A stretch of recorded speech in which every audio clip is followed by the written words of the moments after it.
Lindsay, can you hear me? Yes, I can. Okay. Hi, how are you? You're in. Hello? Hello? Can you hear me? Can you hear me?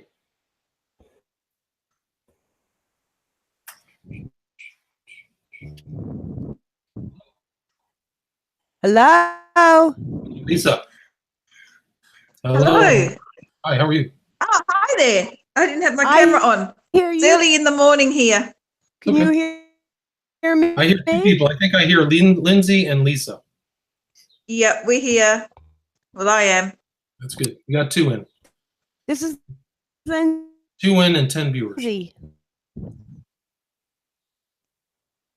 So do we click onto YouTube as well, or is this it? Is this all we have to do? I think you're in. You're on my channel, so it's recording. Oh, okay. Cool.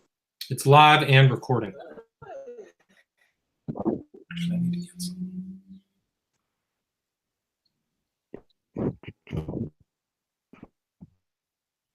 We'll just wait till everybody gets in. It's at 4 right now. Okay. Yep. Is that Lindsay? You can't hear me at all? I hear you. Yeah. Hello? Okay, there's Gary. Gary, how are you? Hello? Good, William. Nice to meet you in person. Can you? My person, I guess. Yeah. Oh.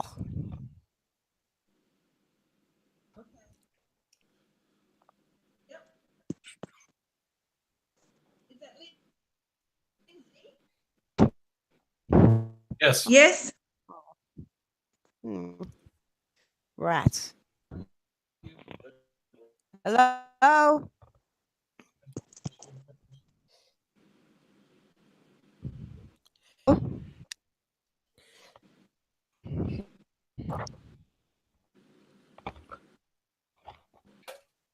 Hello?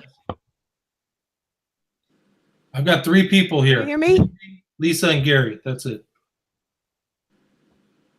14 viewers. I think I'm expecting others too. It's only 4:01, so. Oh. I'll just go back to the room and see what's happening. They were talking about it there. Perfect. Hello? Well, is Lindsay there? Lindsay is there, supposedly. Yeah. It's Lindsay, Lisa, you. Trying to figure out. I'm trying to find something.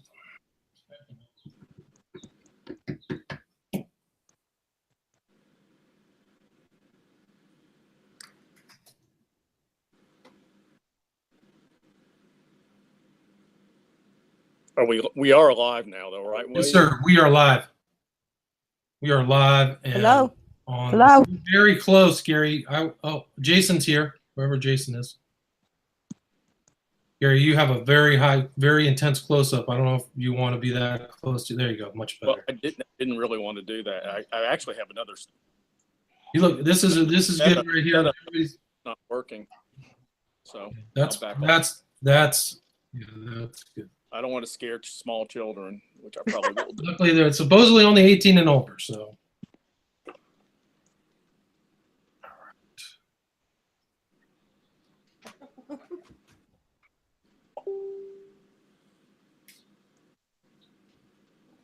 Well, Lisa's in. I'm in. You can see them. You can see them here, right, Gary? Lindsay and I think that's Jason. Not really sure about that. My screen's rather small and trust. That's not good. That's not good. I won't do that.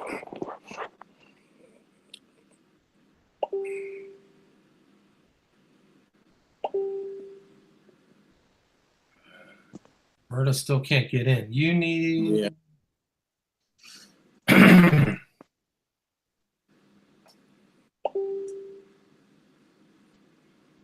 Jason's in. I know Roberta's trying to get in. Jason's on.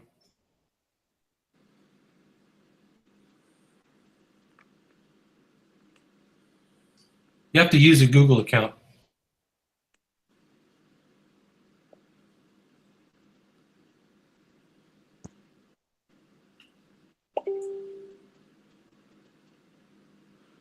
Let's see.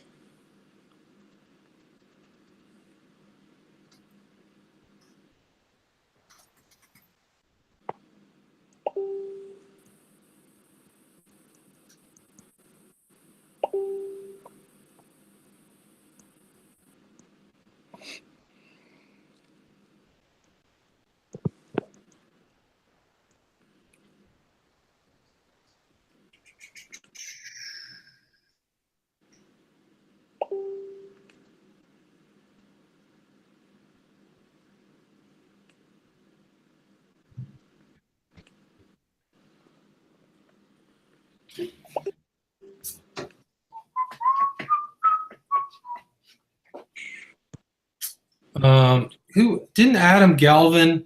Did any of you guys see Adam Galvin's post on questions to ask? Does anybody have that or screenshot that or send me a link? I seem to have misplaced it. Anybody? Gary? Oh, I saw it. I don't know what I did with it. see if I can find it.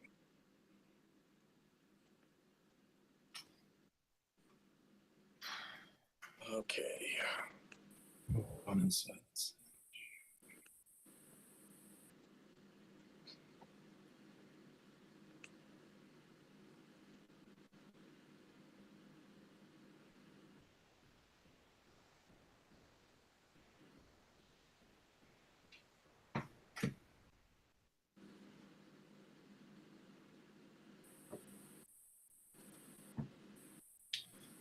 Well, we've got 10 viewers, 4 people in, but I know some people who want to be here are not. So.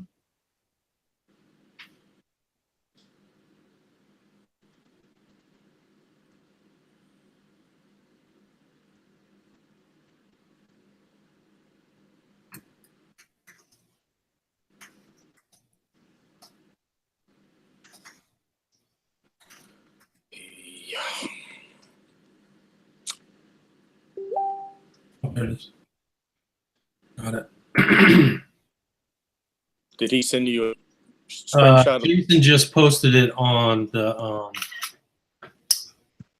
West Memphis 3 private group. Okay, great, great. No, I think we're not going to lack for things to talk about, but I think you're right. But hopefully we can have a little order or little directions. Directions good. I have to be on. Well, I've actually set it for 2 hours, but that seems reasonable to me. But it's up to you guys. I mean, I don't know. Sometimes if you set like a time frame to end, people get all what they want to say out. Right. Well, I don't know what to say. I'm still waiting for some people.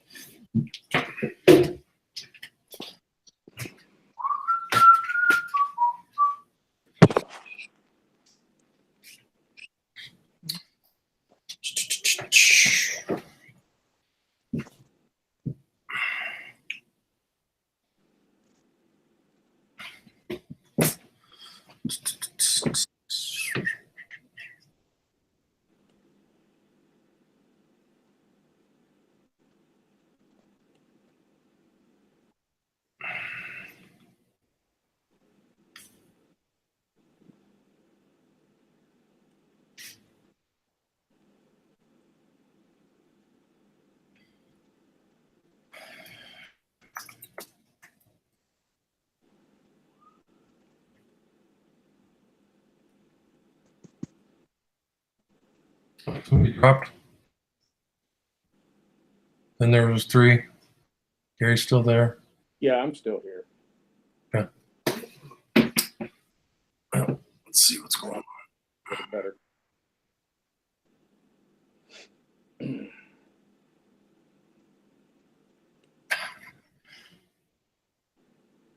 Somebody keeps crashing.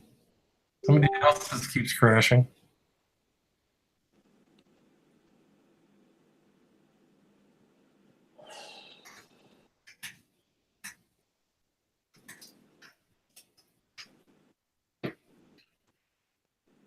There's 3 people crashing.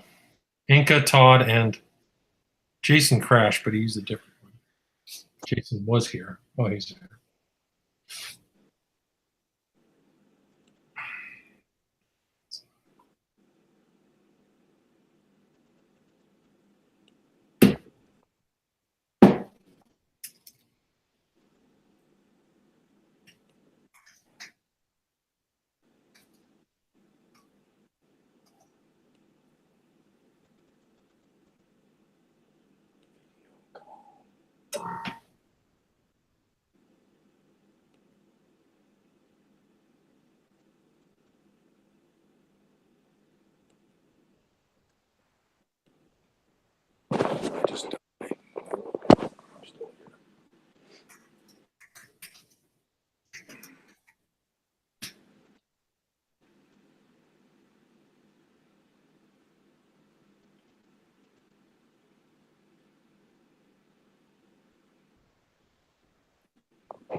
So how many people do we You look have? much more comfortable there, Gary.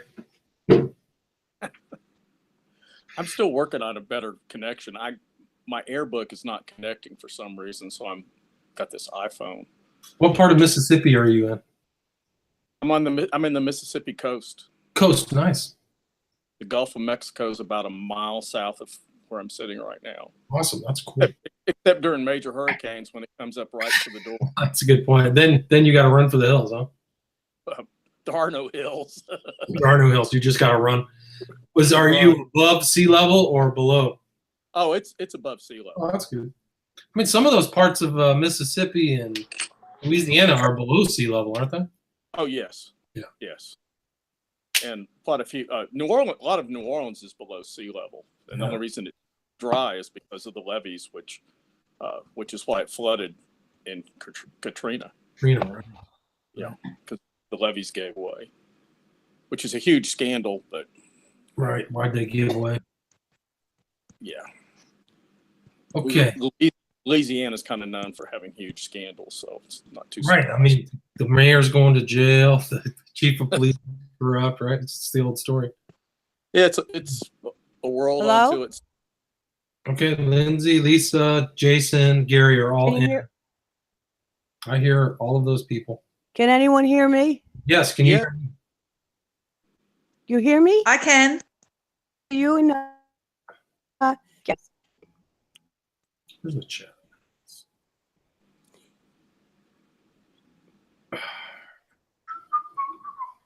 Well, I figure we'll just get started after 15 minutes, 4:15. Yes. I'll give it 3 more minutes and then we'll just go and chat. And if anybody wants to talk about anything, or, Sure. it just seems like there's a certain point threshold where we're just not going to wait any longer. I just moved down here from Memphis in February or so. Oh, wow. That's So cool. I've been up there for a very long time. So How are you adapting to Mississippi? Is it much different culture? it's very different down here, but I'm originally from here. So Gotcha. So you was kind of moving back home? yeah, I don't have some of the accents that I hear around here, but it's just well. Nice. I have an accent, but I don't have that New Orleans accent. That kind of drawl. It's more than a drawl. It's a funny sort of thing. I really can't quite describe it. I mean, that's a unique. It's New Orleans and yeah, and it's got a kind of an Irish, almost an Irish sound to it. That's interesting. They had a lot of Irish that came in and did a lot of work in the 19th century, and that affected the way the culture is. And there's also a lot of French influence here, so that is still huge even after hundreds of years. So are you close to Biloxi, or what part of that? Yeah, I'm yes. So you're drivable to New Orleans. Not about that far at all. Oh yeah, an hour or so from New Orleans. That's great. I love it down there. I love the Gulf is awesome. The food's great. Just great. I spent more time in the Texas part of the Gulf, but it's, beautiful. I'm not really that familiar with Texas Gulf, but I certainly know the Florida, Alabama, and Mississippi Gulf pretty well. And my dad's actually in a hospital in Biloxi, so. Oh, so you get to see him. That's good. Yeah. I'm sorry to hear that. The sand beaches in the Texas part are hard as rock. so you can drive on there. There's a lot of cars on the beaches down there, but you can walk out to the water a long way. But it's nice. The beaches in Florida are nicer than here, but they're nice I enough. wouldn't say I'm the not- beaches around the part of Texas that I've been to are really that nice, to be honest with you. They're not very like sandy. They're just super hard. Excuse me. Hello. I got bumped off, but I'm back. Can you hear me? I hear you. Can you hear me? Oh, good. Yes. Okay. Yeah, I hear you fine. Okay, good. Okay, we're still waiting for some people. I figure we just start 4:15 now, my time. Thank you all for joining me. I'm just glad to talk to Gary firsthand. Some of you, the names I've seen before, Jason's, Lindsay Ann for sure. But I mean, there's a lot to talk about. I mean, there's a lot of things happening. I'm sure all of you, many of you have followed this whole Bob Ruff situation, so-called, in large quotes, truth and justice, unquote. And, you know, maybe we can start off with something. What would you like to talk about, Gary? Well, I think Adam Galvin suggested we dispel some of the myths that surround the case, particularly the myths of black T-shirts and Metallica and Damien and Jason being sort of arbitrarily picked out of a crowd just because they were a little different than the rest of the kids. As you know, the documentaries contain virtually none of the really negative information that's on the record about Damien with his mental health problems, his blood drinking, and et cetera, et cetera. And I just think it's good, and not that makes him guilty of murder, but it indicates why he became, part of the reason they became interested in him is because he had this violent history. Right. And there were factors that quickly came to play in that, but that's not the only reason. But it had nothing to do with black T-shirts and nothing to do with Metallica. And turtles.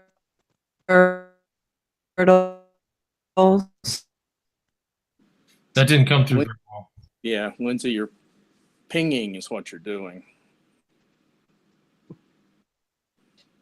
Yeah, no, well, it's good that you bring up that point, Gary, because if you talk to people local, and you know the local scene there is good, better as good as anybody else in this case, is that during that era of 1993, all the kids wore metal shirts, or there's a significant proportion of those people wearing Metallica, Iron Maiden shirts or whatever. So it's kind of silly to think that they were the only one in that part of town, you know, mid to lower class town, that, you know, we're wearing this kind of scrappy teenage T-shirts. I think that's definitely a myth that should be permanently dispelled from anybody's, you know, communication in this case. So. Well, yes, and they were not far from a large town where it was you see all sorts of things all the time, and they had many tourists coming through that area that were wearing all sorts of, travelers, tourists, who were wearing all sorts of garb all the time, and nobody really, you know, it would take something pretty outlandish to draw a lot of staring or a lot of police attention just from what you were wearing. The idea that Jason, who really looked just about like any other kid you could find in Lakeshore Trailer Park, from what I've seen, what I remember, what I understand, he didn't look that much different than many of the other kids, and he's the one who consistently throws out this myth that the police were picking on him for these reasons, rather than the fact that Damien had been sighted walking away from the scene in muddy clothes, which raised a lot of early suspicions. And then he had this disastrous interview with the police the day after that tip came in, and where he failed the lie detector test, right? Yeah, he failed the lie detector test, and basically said a lot of things that made him sound like he was a viable suspect, and he effectively became a person of interest at that point. Before that, they were just checking out a list of potential people, and there were many other people that were checked out, and who passed, cleared all the hurdles, and it just right. And Yeah, didn't that's happen. another thing you're dispensing with. It's is the so-called Damien Eccles tunnel vision they brought up in court, right? Yes, exactly. He was a primary suspect after perhaps the first 2 weeks or so, partially because they had not just, in addition to the Hollingsworth sightings and his own actions and behaviors, but he had people that there were people who were coming forward who were saying that Damien had told them things that made them suspicious about his potential role.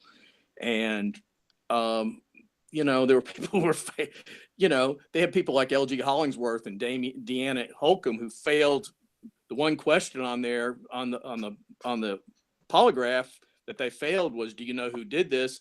And they both failed that question. And the question was, they said their explanation was that they knew Damien had done it, though neither one of them had any concrete proof, but they knew him well enough, and both of them knew him very well, that they were convinced that he had done it. And they weren't the only people, but they knew him very, very well. Right. Well, Deanna was his former girlfriend at some point, right? Yeah, oh yes.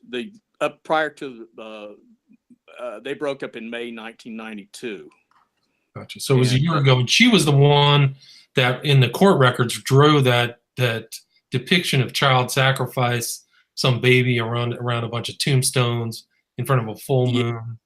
Very occult charged, which nobody ever really wants to talk about. Yeah. Nobody on the reporter side. She had said, and I know some people don't really get into the occult connections here, and you and I share some views that are similar on this, but she had said that she practiced black magic and that Damien practiced black magic, and honestly, a lot of the initiation that he had into these magical practices came through her. According to what I understand, he says he has a different description of this, and maybe he had some passing interest in it, but he got very serious when he hooked up with her. Right, and she said that they would say publicly that they were into white magic, even though they were in black magic, right? Do you remember that part of it? Right. Or Damien said he was into gray magic. Right. So that's another kind of myth, like these guys are, purely Wiccans or whatever. Right. So that's, tunnel vision is a myth. Black clothes is a myth. No occult influence, myth, even before May 5th, 1993. Right. What other myth? On June 2nd, speaking of the tunnel vision, on June 2nd, Aaron Hutchinson was shown a lineup of photos of people that were at least potential suspects or persons of interest. And this was the day before Jesse Miskelly confessed, and there were 6 people there, 6 photos. None of them was a photo of Damien Eccles or Jason Baldwin. Interesting. So that laid into the investigation before the arrest. They were still looking at many other people. Not many other, but they had a list of people. There was still work. We know that because there's a long video of the police doing a surveillance at the skating rink, right? And so they know they saw Damien Eccles is in that, and also Jesse Miskelly. So that also kind of dispels this other myth that they didn't know each other. That visual shows that they're in the same kind of environment at the same time. Miskelly and Eccles, right? Right. Yes. And there's there's a lot of evidence to suggest that Jesse knew Damien well enough to introduce Damien to Vicki Hutchison. And you can believe whatever you want to about the interactions there, but they definitely did meet each other, and they had some sort of interaction at some point. And that was through the agency of Jesse Miskelly, because he was very well acquainted with Damien. Jesse was also described by Deanna Holcomb as being somebody who hung out with Damien. She's somebody who was close to him. She was the love of his life and his girlfriend and all this. And so they all knew each other. Jason and Jesse had been friends since they both lived in the same trailer park for maybe the 5th and 6th grade or even younger. So they knew each other very well. Gotcha. Well, another myth we can dispense with is a myth that's propounded by John Douglas of the FBI, that these guys didn't have a criminal history before, they were arrested on June 3rd, 1993. You recall anything? I mean, the reason I bring that up is because you mentioned the name Deanna Holcomb. It was because of Eccles' relationship with Holcomb that first charge was, right? I mean, didn't they get busted in a trailer? Yes, they got busted in a trailer. I don't want to monopolize the whole conversation here, but they got busted in a trailer, and that then Eccles was taken into custody, and she was taken into custody. He threatened suicide, so they sent him to Charter Lakeside in Little Rock, and that was his first trip to mental hospital that year. He ended up back at he was placed into custody again at St. Vincent's in Portland after a lot of different stories about this, all from the same ridiculous sources, which is Joe Hutchinson, his father, and his mother, who couldn't ever tell the same story straight twice in a row, but described these violent threats he was making. He was going to cut his mother's throat. He was going to eat his father with a spoon. He had knives in his room, which suddenly turned into spoons later. Right. A spoon stirring chocolate, but originally Joe Hutchinson had said he had these knives. And then in September he came back to Arkansas without violating his probation. He was put into custody, and he attempted to drink blood from this other kid at the facility in Jonesboro. So they sent him again to the hospital in Charter, and all along it was well documented his preoccupation with violence, with threats, with he was bragging about drinking blood and talking about how he gained godlike powers through the drinking of blood, which the psychiatrist at trial described as very disturbing, and it's pretty unusual. And then so there was all that, plus he had this history of bragging to his friends, in one case he killed this Great Dane in a famous instant. And this was something that was brought forward by Jason's cousin. It wasn't some sort of prosecution witness. It was Jason's cousin who described Damien beating this dog to death and then and harvesting its skin and skull.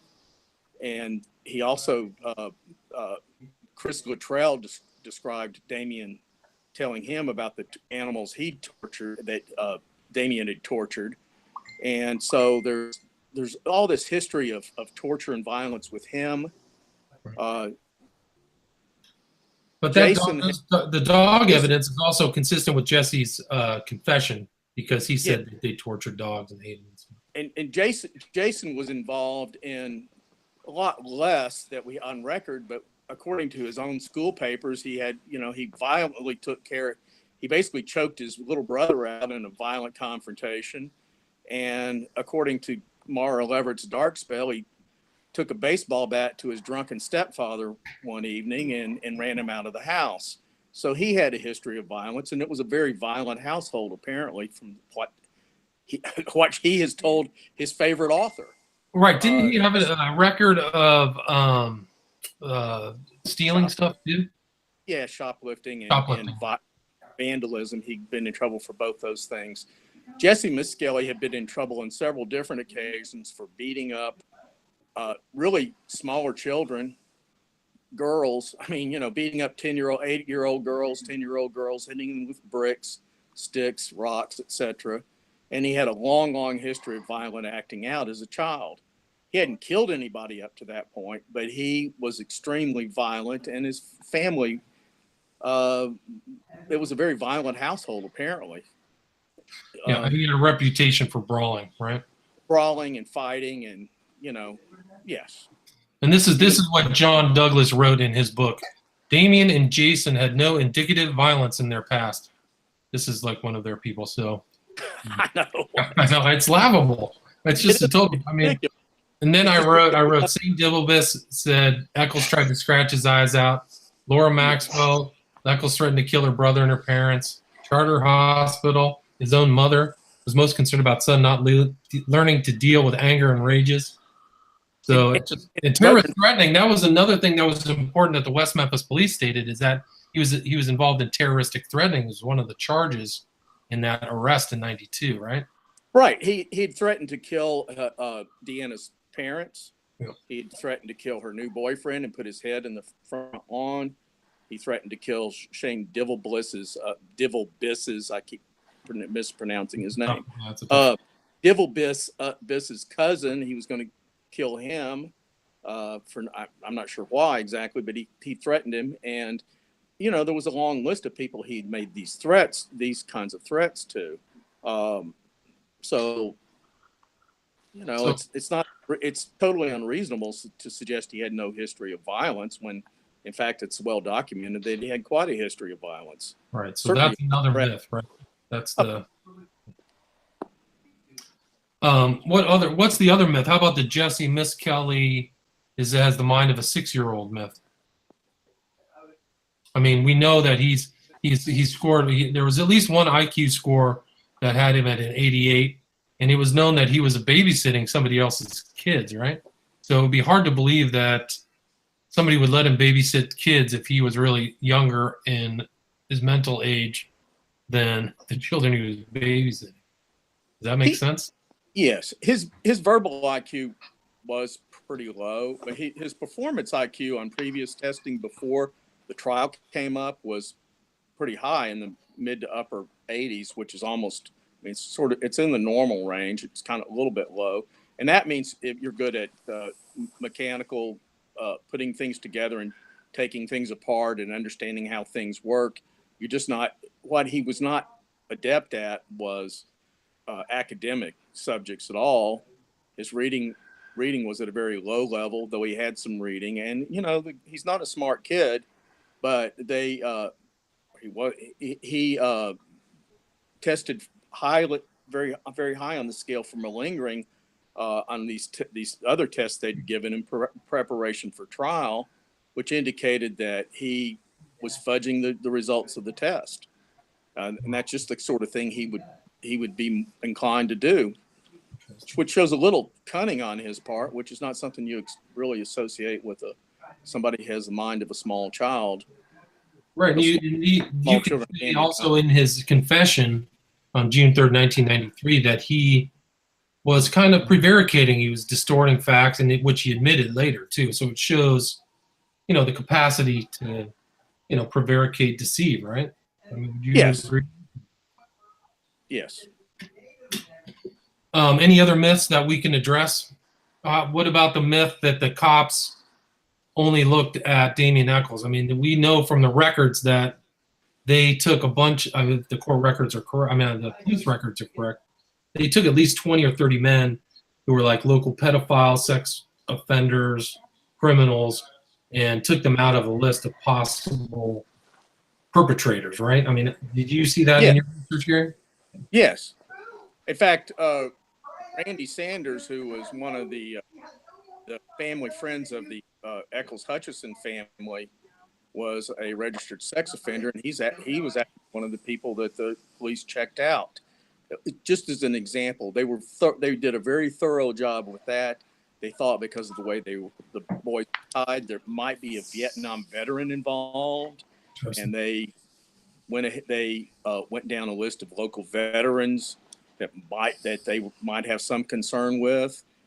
They talked to all sorts of other people, all the local kids that were involved in, you know. Right, they did a house-to-house kind of survey too, didn't they? If I remember in the records, there was evidence they went and talked to everybody locally. Is that true? Did you see that? Well, I think Bob Ruff has a point in that they did do a pretty thorough survey of the neighborhood around Todd Moore and Christopher Byers' houses, but they didn't really go far enough. They didn't really do much of a survey down in the Hobbs area, the branch, Stevie Branch's home. So he's some valid criticism there. The police their investigation was far from perfect, but they did go to around and knocked on a lot of doors at the Mayfair apartments to see if anybody had said anything. There were some people who were acting suspiciously in Mayfair apartments, which was right across the bayou from the woods, and they investigated them, subjected some of them to polygraph testing and so on and so forth. So there was a lot of that going on. They weren't just sitting back and saying they've got their man with Damien Eccles 3 days out and not looking at anybody else. Far from it. They did something like 70 polygraph tests, and they used polygraphs to weed out potential suspects. One of the problems for the West Memphis Three is Jason never cooperated at all with the police, which raised suspicions because he's entitled to do that, but it does raise suspicions. Why would you not want to clear yourself if you had nothing to do with this? And he made no effort to do that whatsoever. And the other two killers both failed polygraph tests. So just wasn't admissible in court. People can argue about the results and all that, but when it's one of those things that you look at the totality of the evidence, and the polygraph testing suddenly becomes very important. Right. And it's a good point. Jesse confessed to Buddy Lucas the day after the murders. When Lucas was tested on the polygraph concerning this, the polygraph indicated that he had been telling the truth about this. The same thing is true for Ken Watkins. When he was tested, he had originally told one story. He, like a lot of these people, he told various stories, but he eventually said that Eccles, he failed the polygraph test, and he gave a story about how Eccles had confessed to him 2 days after the killings. Yeah. And there's a video of that confession, the first one you were talking about, right? Didn't they videotape that? Or he's talking about Jesse giving him the dirty shoes? And yes, stuff? yeah, Buddy Lucas. Yeah, Buddy there's Lucas, a video of that. Yeah, yeah. And there's a transcript. There's a transcript of that, but the video's instructive. You can see that Buddy Lucas is obviously not much more intelligent than Jesse Misskelley. Yeah. And the truth is Jesse Misskelley did not stand out among the populace there in any large degree. He was not well educated, and he was basically just goofing around, not really doing much, but so were a lot of other people. He was nothing unusual. Gotcha. What other myths, any other myths that you would like to address? I've talked for quite a bit. I'd really like somebody else to chime in. Okay.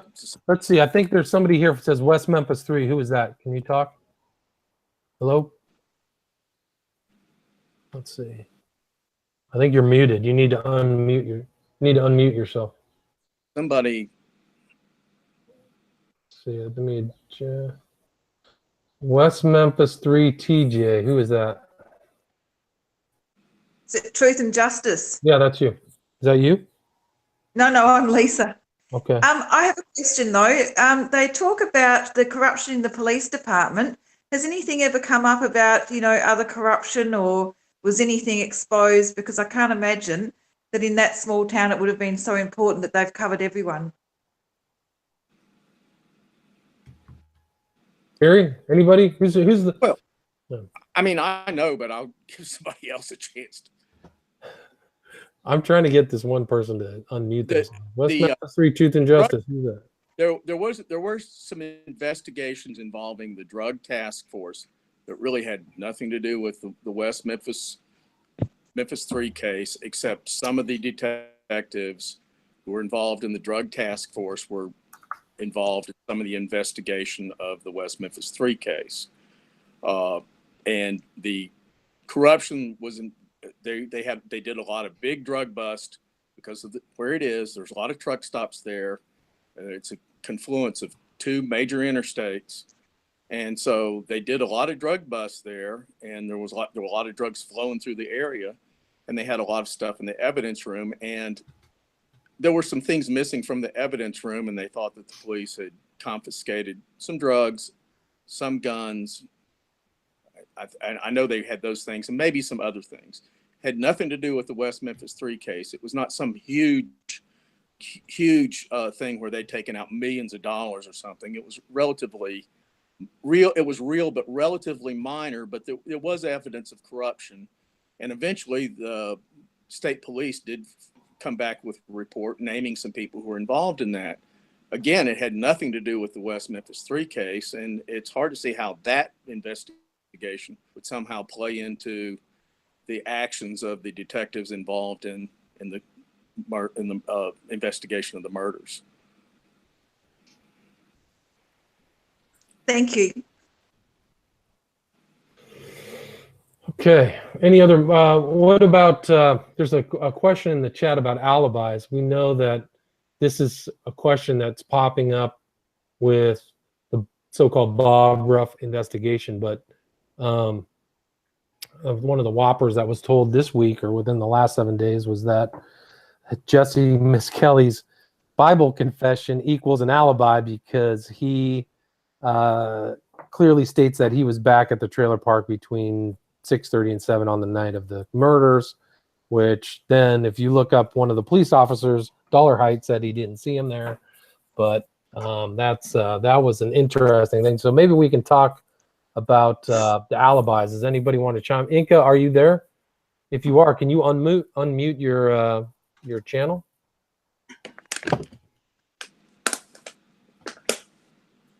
Jason, do you want to chime in, or are you just listening? I guess he's just listening. Well, Roberta Glass made it. Roberta, Yeah, finally. Am I still on? Your mic is on, so we can hear you. Hello? Did you? Yeah, Roberta, are you there? Yeah, can you hear me? I can hear you, and I can semi see like a I just quarter of your head. said it. No.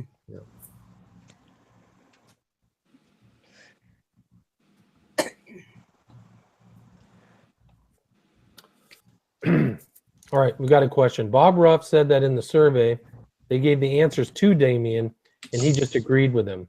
Didn't Damien testify in court that those were his words? So that was the initial, I think, the survey that took place May 6th or May 7th. Does that sound right? Does that sound right to you? I think that there is a transcript of that survey. Would have been the 9th, 8th. 8th or 9th, gotcha. 9th of Sunday. He his source for that is Damien Eccles, and Damien is a proven liar, and we could go into a long list of reasons why I would say that, but it's just a fact. Virtually everything he says is some sort of distortion or lie. Jason's not any better. In fact, he's worse in some respects. But it's hard to believe that the police told Damien Eccles, whenever they were questioning him, and there's no evidence they did this, that, when they asked him how the killer felt, that the police told Damien to say the killer was happy. I mean, it requires a certain mindset to even come up with that kind of answer, particularly, in a serious case like this. And it suggests, among all those answers, were very suggestive of someone who had, in some cases, he had knowledge that was not known to the general public, such as some of the that one was cut up more than the other, and that they were drowned. All that information was not known to the public. The public had been given a totally different impression from a story that appeared in the Commercial Appeal on Friday. That Friday, that was based on overhearing a state police conversation. I knew the reporter who did that, who heard the thing and did the story, and he was quite good at that sort of thing. But the point being is the information and the broadcast was not correct, and they had all three boys being mutilated. Damien had knowledge that that wasn't the case. Then he claimed on the stand that he had read it in the newspaper, and that's how he knew that. So they bring in the newspaper pages and say, look, copies of the newspaper, and say, where did you find this, Damien? And he had to confess that he didn't read it in the newspaper. So where did Damien get that information? Well, Damien got his information from being at the scene and knowing what had been done. And there's really no other good explanation for that.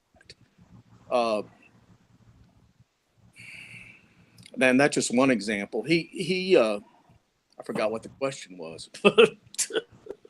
That was the one of the question was, what was Bob Ruff had said that Damien in the survey had gotten his answers from the cops, but there's no evidence of that. And see, without getting into the big thing about Ruff, the only people that Ruff is talking to are John Mark Byers, David Jacoby, Jason Baldwin. He wanted to talk to Jesse Miskelly, but Miskelly wouldn't talk to him. Right. And Damian Eccles. So he's going to the usual suspects in every sense of the word to get their version of the truth. All those guys have been very public in the past about what they think about the case. He's not going to get any new information from them, and he's not going to get any objective information from them. He's not going to learn anything new from them, but he continues to go there and actively resist going and talking to anybody else who might actually know something. Yeah. I mean, it's remarkable. I guess we'll find out what his interview with Lisa O'Brien went, but it seems like he's kind of trying he seemed a little hesitant in the last two recent podcasts where he's very clear saying it's his opinion, it's my opinion. You know, that sounds like somebody's talking to him. Well, yes. His breakdown of Damian Eccles' alibis is really somewhat ridiculous in that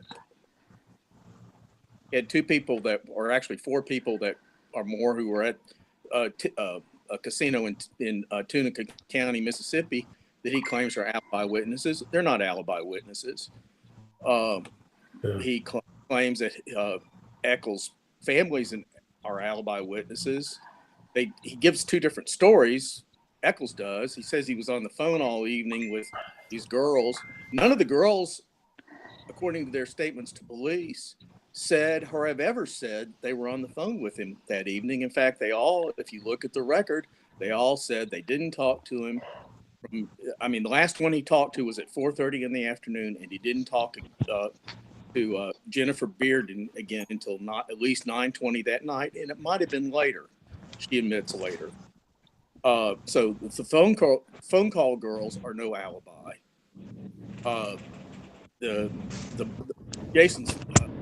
Damien's father couldn't say that he was along on the Sanders trip. So it really raises the question: what did he actually know? His mother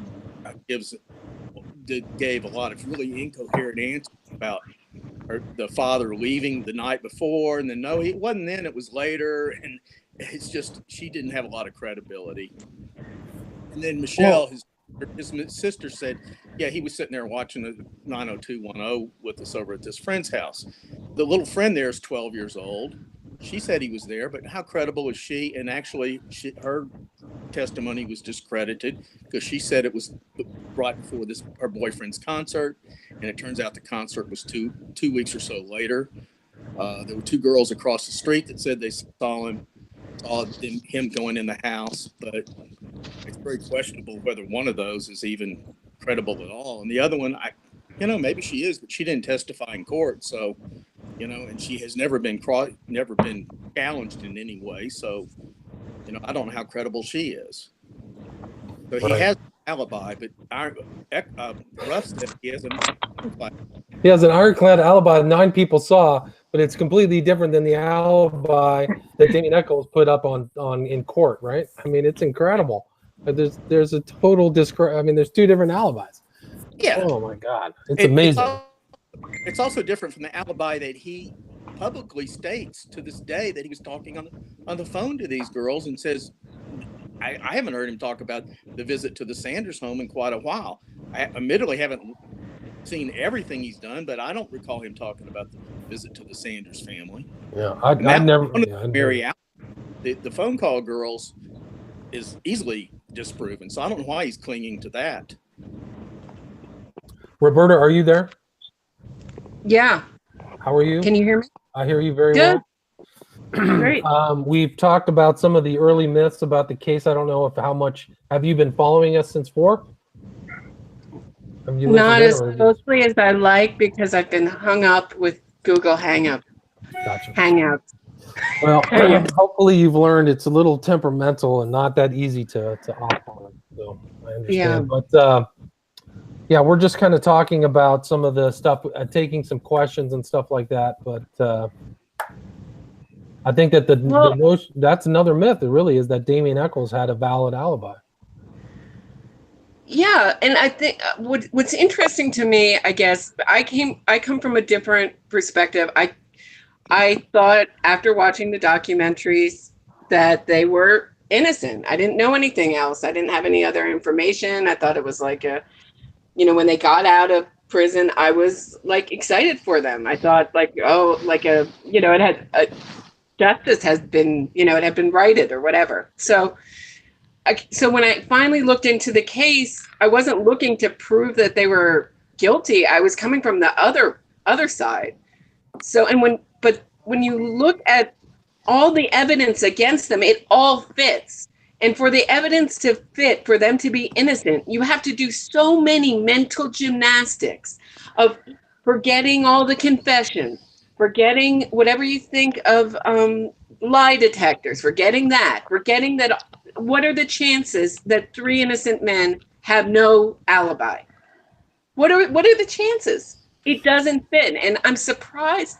I don't know why I'm surprised, but I always think that a West Memphis 3 supporter will leave me some great comment that will just blow me away with some kind of evidence that I've never thought of. But it's just the same talking points over and over and over and over again.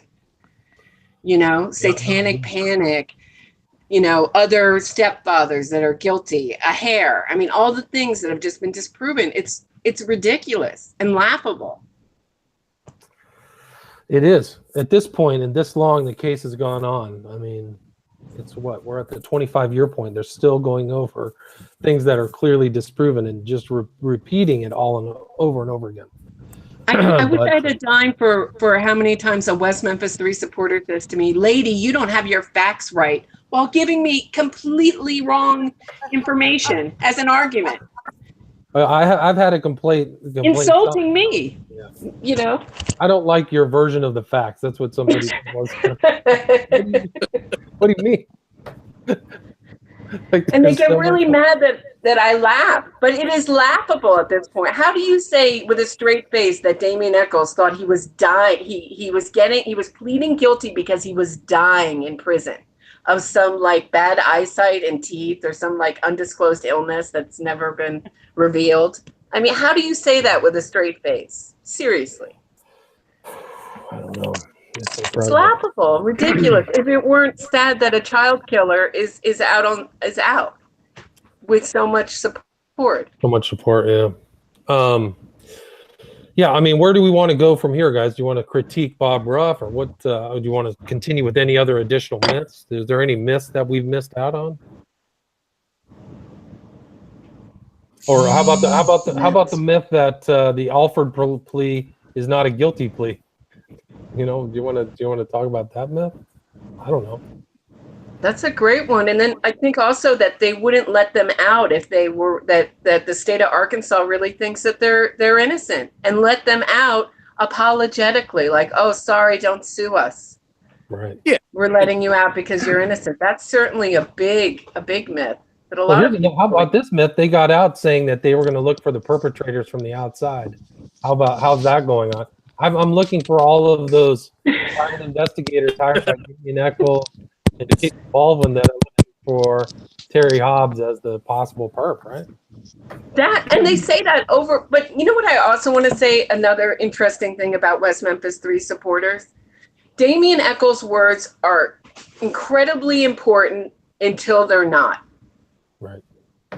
You know what I mean? Like, I do. well, he said he was going to look for the real killer during the press conference, and he could do more from the outside than the inside, and that's why he was taking the plea, and he was dying. And when all that turns out to be a lie, it's not really important anymore. And they hounded you about satanic panic, how you were a victim of satanic panic, until Damien Eccles gets out, devotes his entire life to the occult, and now it's just not important. Right. But all we're doing he's is writing a book listening called to- High Magic that's due on Halloween. You know. Exactly. All we're doing is listening to what he's saying. But if it doesn't fit the narrative for West Memphis 3 supporters, it's instantly forgotten. Yeah, it's incredible. It's incredible. Why is there that disconnect? I mean, how many people are listening to Bob Ruff? What part of his audience is actually going to go, this doesn't make any sense, I want to read it for myself, and they're actually going to jump ship?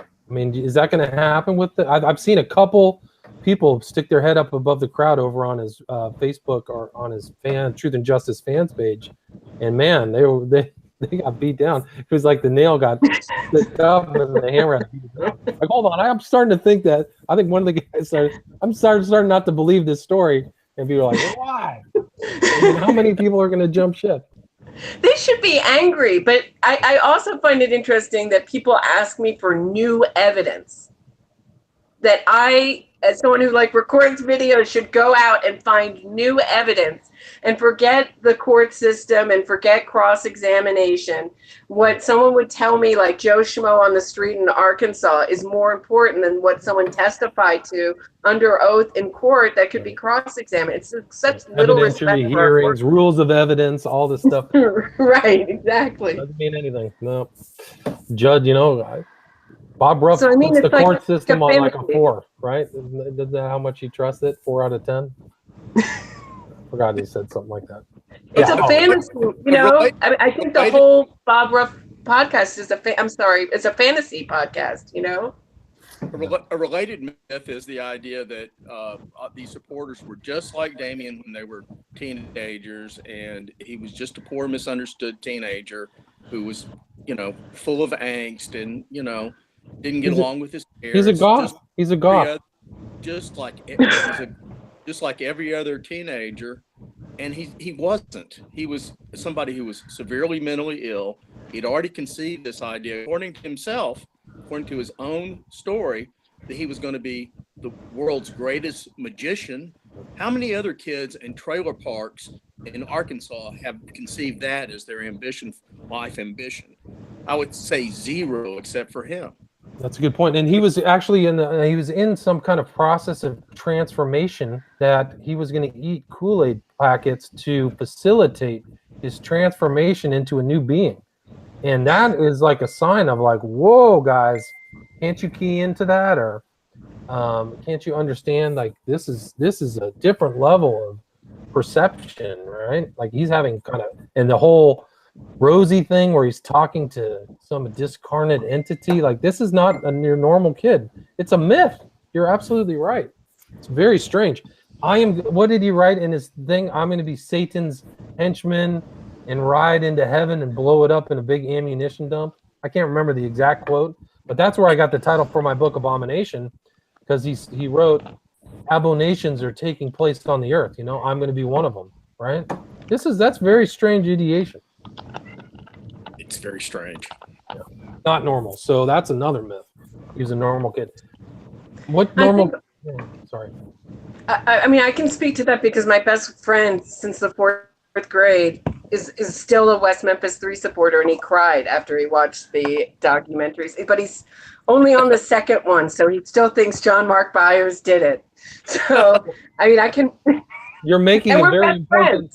You're making a really important. And I tell him facts all the time, and it's so emotional to him. It just can't. It's a highly intelligent person. It just can't sink in. It's an emotional connection that film made, and I think it's really powerful when it does connect with people, and that you can't shake it with facts. Sometimes you just can't. Facts. I'm glad you brought that up, because the second one where both Jason and Eccles put the blame on John Mark Byers, and then now it's Terry Hobbs. So that's another thing that the supporters just cannot grasp, is that they've actually changed their potential perp. It's incredible. They said in that movie, in that second one, They were 100% convinced that it was John Mark Byers. I mean, that's off the charts. Like, you can't figure out that they're changing suspects for a reason. It's amazing. And the filmmakers paid John Mark Byers to put on that amazing act, and it was an amazing act that some of it was sincerely driven by his emotions, but it was an act he was putting on for the most part for the cameras. And it's amazing to look at, but it's just an act, and he paid a very dear price for all that. And then he became the suspect for years and years and years and years. And then when a single hair shows up that may or may not belong to somebody else, suddenly he does exactly what was done to him. He goes and points the finger at somebody for which there's no evidence whatsoever. But there was never much evidence against Mark Byers either. He had a pretty darn good alibi for that night from the very start.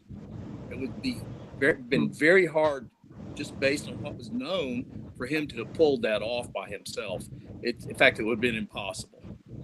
I'm glad you brought that point, Gary, because a lot of people don't know that a lot of these family members are paid or were paid or under contract with HBO, which seriously brings into question their credibility if they're getting paid in a contract. And I've had, through other intermediaries, some of the family members ask for serious money before they ever are interviewed.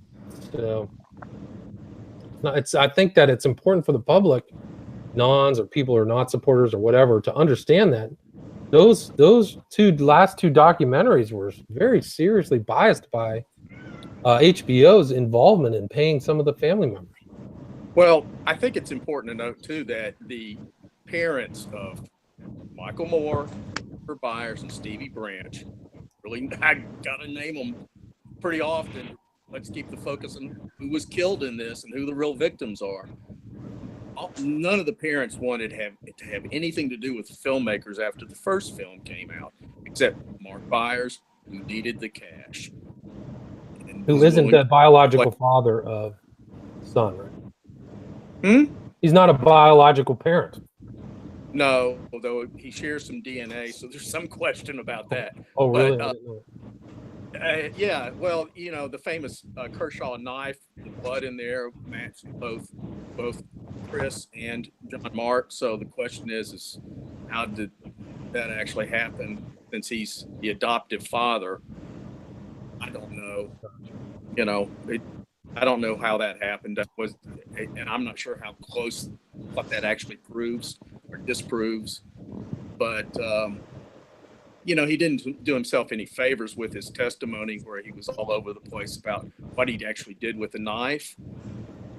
But and there's a lot in that movie that makes him look very suspicious if you don't know the facts.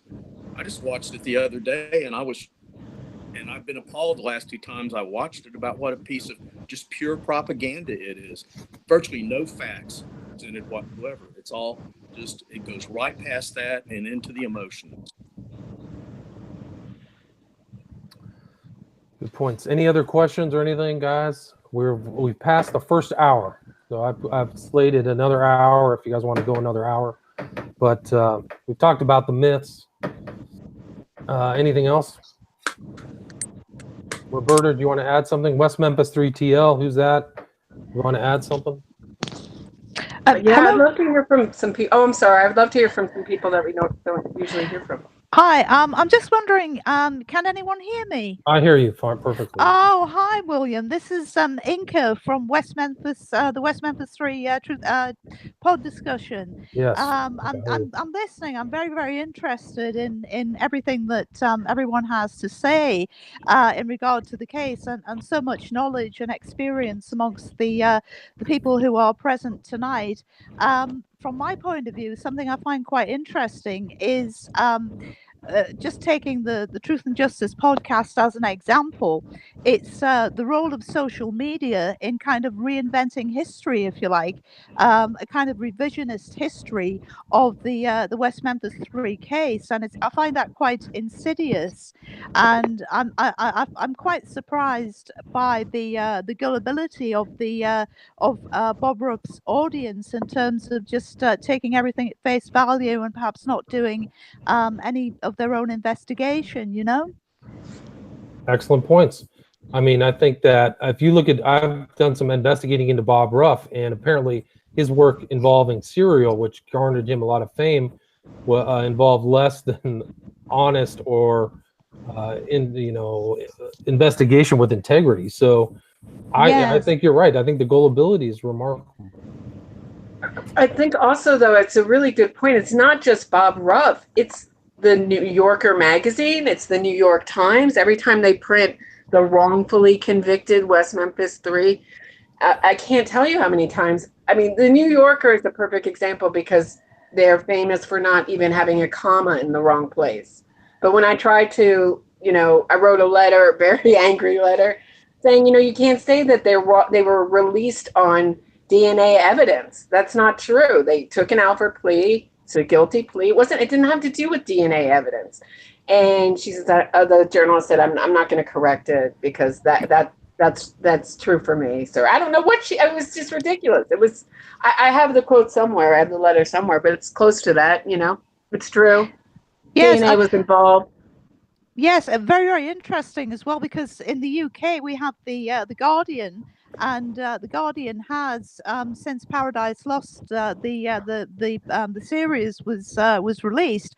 The Guardian has referred to Eccles, Baldwin, and Miskelly as innocent men, or as wrongly convicted men. I mean, that is the Guardian, which is a kind of a cornerstone of quality press in the UK. I mean, it will really show you what PR does when murderers have PR agents. It will really show. So it gaslights the American public. So even if you do look into the facts, what are you going to say? The New York Times is wrong. The New Yorker magazine is wrong. The Guardian is wrong. They're all wrong, and I'm right. I mean, it's a bit of gaslighting. That's a good point. It's always the same phrase: in prison for a crime or convicted for a crime they didn't commit. That's usually the second sentence or the first sentence. And all of those articles. Which is right out of Eccles' mouth, and I'm sure that's what his attorneys or PR people told him to say. He says, Also, I'm so sorry. No, please continue. Also, the personalization of Damien Eccles. I get so many comments. What would you do if you were falsely convicted? I mean, there's like a real emotional association with him, that we're all supposed to feel that he was wrongly convicted. And what would we do? We would plead guilty. We'd all plead guilty. We would all do the same things that he did. And it goes back to the myth that he was just an outcast.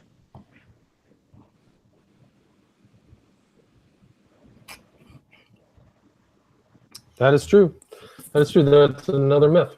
Outcast. I mean, we kind of discussed that about him being a very peculiar character before. He was arrested. He was peculiar during trial as well. Strange things, strange ideations. I mean, they never really mentioned this, but the George Woods affidavit that's part of the court case in 2000, a guy who I talked to, still around, he didn't want to go on the record with me, but I mean, he said it was amazing things. The ideation of Eccles, he thought he was going to be transported to another universe with the gods, and he still sticks by his opinion. I talked to him within the last year, so that's another part they don't bring up. Yeah, can I just? That was a document that was brought up by the defense. Right. All this evidence about his mental illnesses, a great deal of evidence about his violence and his hallucinations, his delusions, over many different professionals. It was brought up by the defense. Yeah, that's a good point. What were you going to say, Inka? I was just thinking that it's quite strange that Damien Eccles appeared to be in a kind of altered state during his trial, and didn't seem to be particularly concerned about the outcome. But the really bizarre thing is that, of course, Eccles believed at that time and still does in reincarnation. So perhaps Eccles thought, well, if he gets the death penalty, that's not going to make very much difference because he's going to be, he's going to be reincarnated. And of course, he's released 18 years later from jail, and he writes a book. And what's it called? Life After Death. It's rather, I find that quite ironic. Didn't he write that in his suicide note, that he would be reincarnated? I believe so. Yes. Yes. Yeah.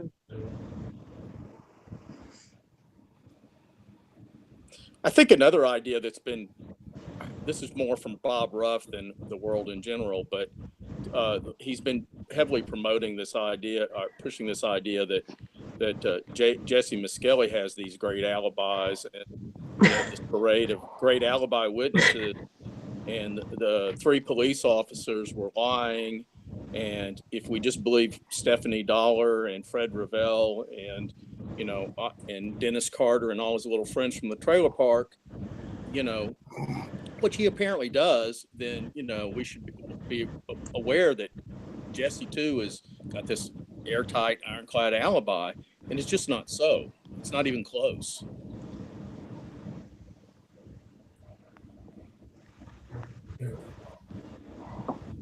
Yeah. Oh no, it's amazing. So what else? I mean, maybe we should spend the next, few minutes talking about Bob Ruff's, some specifics about Bob Ruff's analysis of this case. I mean, the last weekend was a real whopper for me, but would anybody like to comment on Truth and Justice? I would.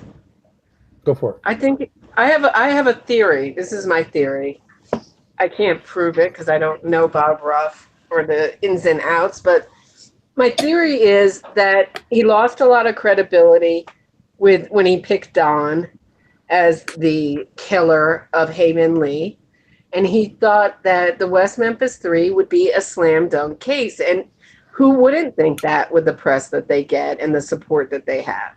So he went into this thinking that this would really solidify him and legitimize him, and he found it not such a easy road to hoe, and that's why he's bailing out of it. That's my theory. That makes sense. I mean, how soon? He keeps saying he's going to bail out of it. When is it going to actually take place? Well, just as soon as as far as he can go before he has to actually prove anything. He just has to put out a lot of question marks. that's probably that's because who is he going to pick? If he's not going to pick, I really thought he was going to go with Jacoby. Same with me. And Hobbs. But you can't pick Jacoby, and you can't really have Hobbs. What is Hobbs doing there with a candle and controlling all those kids? And the Clemente brothers didn't really give him a lot of support. So it's really tough to put together. Yeah. No, Clemente did not help him with this case. Yeah, I mean, it's just going to be an unsub, huh? He's just going to end up and use the word unsub, and that'll be it. Mr. Bojangles. Yeah, Mr. Bojangles is it. I mean, I think he's in deep trouble. He's going to have a tough time extricating himself, because if he really tries to exonerate them in some legal forum, that's just going to be rough. I think that he's probably anticipating that's going to be a tough way to go. It's just about impossible. Today, in his Friday follow-up today, he said that he threw out some more hints about what he was going to do, but he doesn't have a lot of credibility about his plans going forward, because he's so unclear about what's involved, what he's going to do. He did say he was going to finish up the case, but I don't know that anybody's going to hold him to that. I mean, who could? He said he had interviews with Damian Eccles, Jason Baldwin. He hoped to talk to Dan Stidham. He's going to put Lisa O'Brien, which should be a really good interview. Probably the best thing that you're going to hear all season, with Lisa, who really knows her stuff on the case. This Sunday, and maybe over the next 2 episodes. And he said he was going to air all these interviews he had with Damian, Jason, Dan Stidham, if you could get him, and Mark Byers and Jacoby. And except for Jacoby, all the rest of those guys, I mean, they're not going to say anything we haven't heard 100 times before. I don't know what the point of those interviews would be. I mean, I could see why you'd want to interview him, but we're not going to learn anything from him airing them, not really. Except just the same old bull. Yeah. Roberta, do you want to make a comment on that? Yeah, I mean, I think that people forget that this was a death penalty case. And for some West Memphis 3 supporters, who are against the death penalty, they could just make up as many lies as they wanted to because they felt that the ends justified the means, meaning they felt that nobody should die via the death penalty. So it didn't matter what they said. So when you get into the nuts and bolts of the case, there's a ton of evidence against them. It's not like this is not like a even close case. Yeah, I mean, if you really look at the evidence, it's clear to me, they got the right people. If anybody finds a copy of this book, Hermetic Reiki, Mind Magic, can you send it to me? No, I'm serious. It's an underground book. There's no copy. I can't find it available. But make sure you have the right title, because there's other Hermetic Reiki books. So anyway, I've been trying to get a copy of this. Have you seen a copy of this, anybody? Mind Magic? No. There's probably like 10 copies printed in Salem, Yeah, that's it. Some kind of Salem thing. signed in his blood. Oh, no, probably wouldn't be surprised. Would not be surprised. You would be the first person I would send it to, William Ramsey. Well, what I haven't seen recently is him tattooing anybody. I don't know if you guys were followed with that whole thing where he was tattooing people with like this kind of his own sign and an X. You guys seen this whole thing? I guess he hasn't been doing it since he left. He's giving up being an artist, and maybe that's part of his art. Gotcha. He's having basically a fire sale of wonderful art. Yeah. One of the interesting things about this case was that Bob Ruff didn't know about the whole pentagram on the chest of Damien Echols, that he didn't know that. It was mentioned in the court case. And I thought it was interesting the way that Echols kind of addressed it when he was asked by Bob, oh yeah, I've got a cross on my chest and this thing. You guys see this picture? That up? Yeah. Can I say something about the tattooing? Please.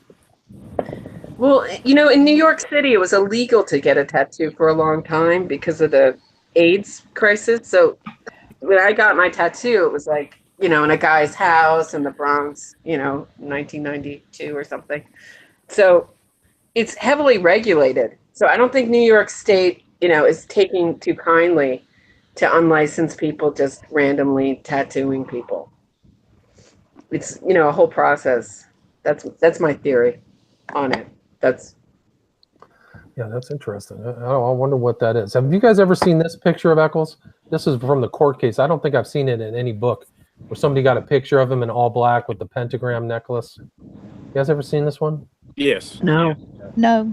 Yeah, that's another one of those kind of court cases. I also have a black briefcase that was supposedly not in court records, or not. I think that Ruff overlooked it or wasn't aware of it. That is actually in the records as well. Let's see if I can find that. That picture was taken, I think, before the murders. Yeah, probably so. Here's the briefcase. There was a briefcase in Dominy's room. You can see it in the picture of Dominy's room. In fact, see it right there. There's the Exorcist. Yeah. But not much was made of that. I'm assuming Well, you didn't. there was something in the records that they carried drugs around in the black briefcase. Do you remember that? And there was pictures of the kids, or like there's a story from one person about the guys would keep pictures of people inside the briefcase. Do you remember that one? Yes, Kelly. yes, Kelly. that's right. Miss Kelly, yes. Yeah. Yes, I do remember that. Miss Kelly said that in one of his statements. And he mentioned a gun and some drugs in the briefcase. Yes, that's right. Yeah. And So a photo of the three boys. Yes. yes, correct.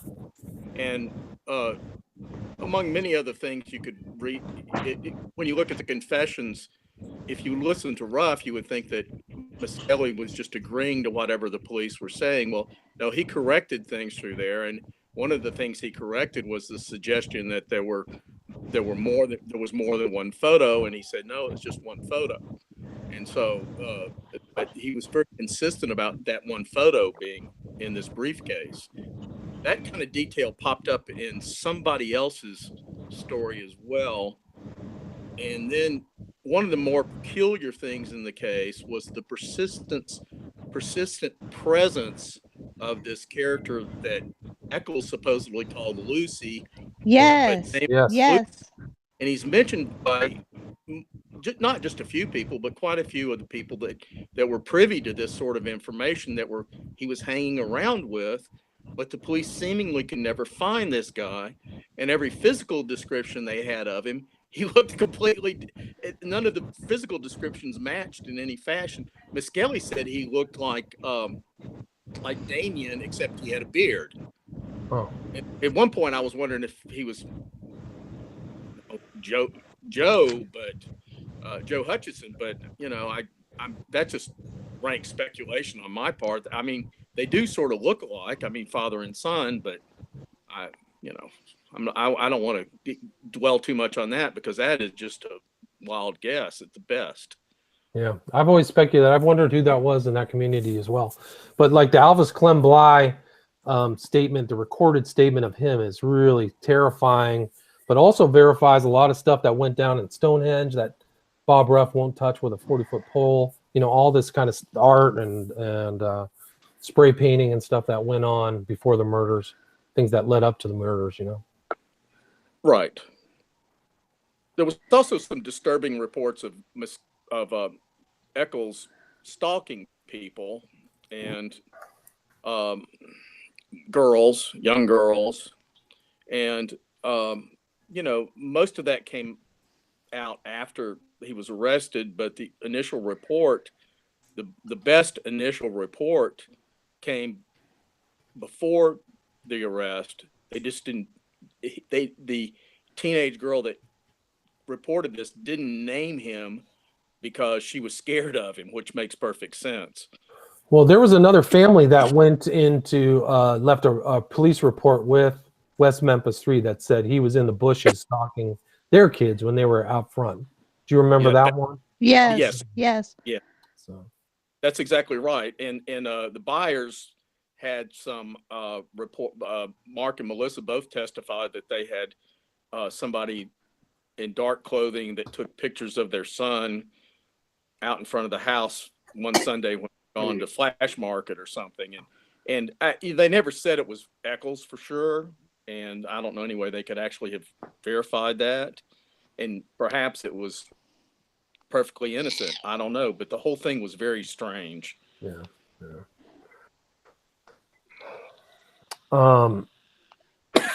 Any other comments by anybody about this Bob Ruff's investigation? I just wonder, I mean, my question would be, is it really going to end? Is it paused? And I understand from the podcast today, Ruff suggested that it was going to be paused for an indefinite amount of time. And I just wonder if it's going to pick up or if it's just going to fizzle out and kind of fade away, you know? Is Well, it that's a good actually going question. to I don't come know. back? Yeah. Yeah, I don't know. I mean, I think he first said it was going to pause, 3 or 4 weeks ago. So I don't know what's going to happen. If anybody can figure out what this hand sign he's doing is, send it to me. But I've seen some other people make this gesture. I don't know what's going on with this one. I mean, William Ramsey, you were really right. You said he was giving himself enough rope to hang himself, and you were right. Yeah, he's not going to be able to come back from this. I don't think anybody who with a knowledge of the case. I mean, this last one was a shocker that Jesse's Bible, confession made it an alibi.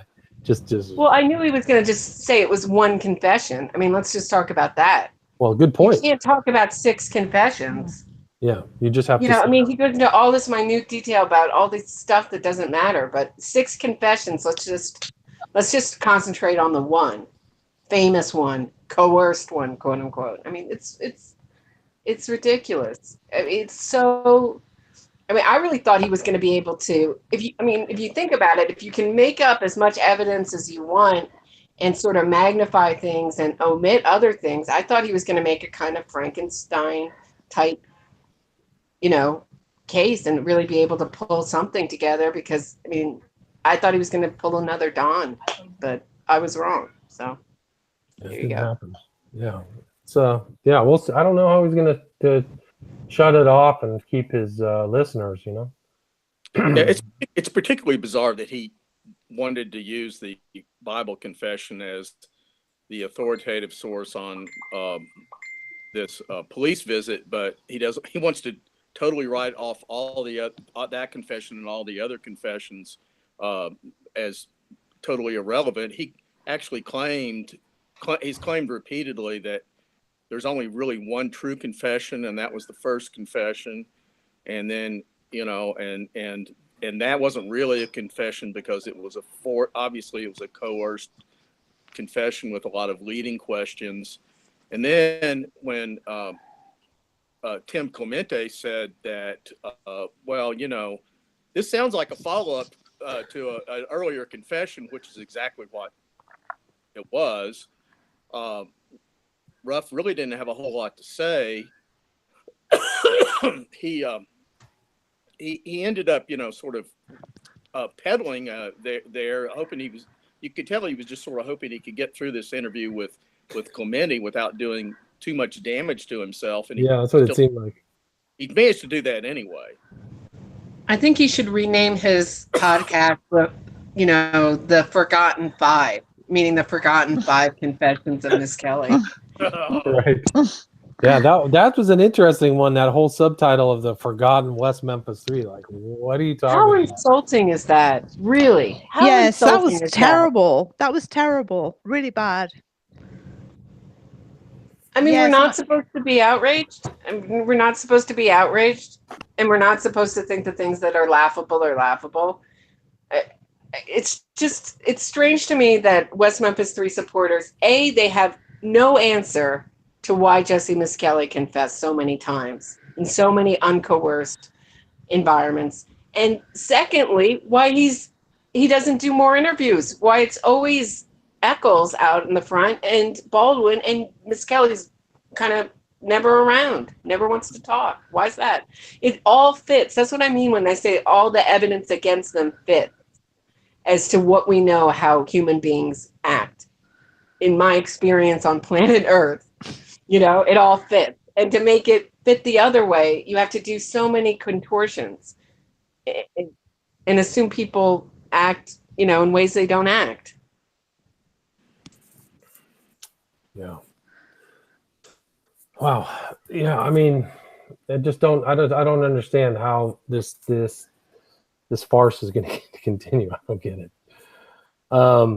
What else should we cover? Anybody have any ideas? We've got about another half an hour left. Well, I just saw a little message on here, but about to me, some of the most heinous thing that Ruff has done was that awful interview with Dawn Moore. Yeah. Yeah. I mean, totally pointless. It was airing of a lot of dirty laundry, and really it was kind of from an aggrieved adult child who was in a conflict with her parents over some things, and it didn't contribute anything to the investigation whatsoever. And the whole thing was it was embarrassing to listen to, and really angered me because it's just simply unfair to have this one-sided interview thrown up there for no other purpose than just to incite the listeners into thinking I don't know what the point of it was, but they, you know, come to some new conclusions about things. I don't know what those would be. And, it calls to mind that these parents, and this is something that really gets to me, and really a lot of my impetus all along, is these parents have been really betrayed by everyone. About the parents of the victims, been betrayed by everyone from the get-go, except the prosecution and the police. But these filmmakers use them, and then when they actually see the film, they see their sons' bodies is in one of the very first scenes out for everybody to see in the most appalling manner. And and they were sickened by this. How do you think that made them feel to see that? out for the world to see and see their sons degraded and used in that way. It's sickening. It makes me so, I'm sorry, I'm getting angry now. And you know, it's a touch point for me. And Ruff is perfectly willing to do the same sort of thing with something like the Don Moore interview, to exploit this pain and hurt that these parents have had for just to get some listeners to listen to his podcast. It's disgusting. Yes, I totally agree, Gary. I think it really is disgusting.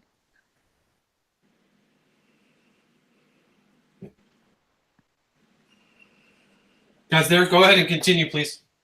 Yes, it's just it's coming back to a point I made earlier in connection with social media. I really do think that social media lacks the ethics of journalism, because I know Gary's talking as a trained journalist, and he finds that behavior very reprehensible. But I think podcasters can get away with things that broadcasters and journalists can't, because there's no regulation of podcasts, if you know what I mean. Well, yeah, journalism isn't really regulated, but it was self-regulating for a long time by the fact that it would willingly own up to it, and at least in the States, they would willingly own up to their own mistakes by printing corrections, acknowledging errors. Yeah. Ruff does not do that. He may, in passing, say, well, maybe I misstated this. And he did it today about something. Yeah, I may have misstated this, but, and then he blah, blah, blah, blah, blah. And instead of owning up to the fact that he just simply gets things wrong, and he gets things wrong that are unforced errors, he doesn't have to say the things that he says, but instead he just goes ahead and says it anyway. And then he should be having to go back and correct it himself and setting the record straight, but he doesn't do that. He just moves on. Yes. And it's very disturbing to me, because it just violates not just journalism, but just the rules of credibility. If you want to build credibility with people, you have to be honest and truthful. And sometimes you often have to be honest and truthful with yourself. And he's not able to do that. Yeah. Hey, Gary, can you moderate for about 10 minutes? Gary, I'll be back in just a second. I got to run some around. Just moderate for 10 minutes. Okay, no problem. Okay, somebody else chime in now. I was just going to say, I don't quickly that the form, that podcast, who needs credibility when you get more listeners? And in true crime, you have these podcasts, they want to create mystery and doubt to keep people listening. So credibility is less important sometimes to some podcasters than listeners. And you see that. I was listening to another podcast about Heather Elvis, which is a case that I've followed closely.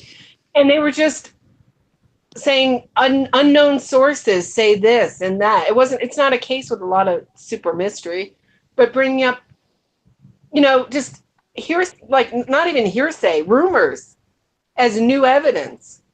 So it's a real kind of disregard for our legal system and how evidence is really presented and created and cross-examined.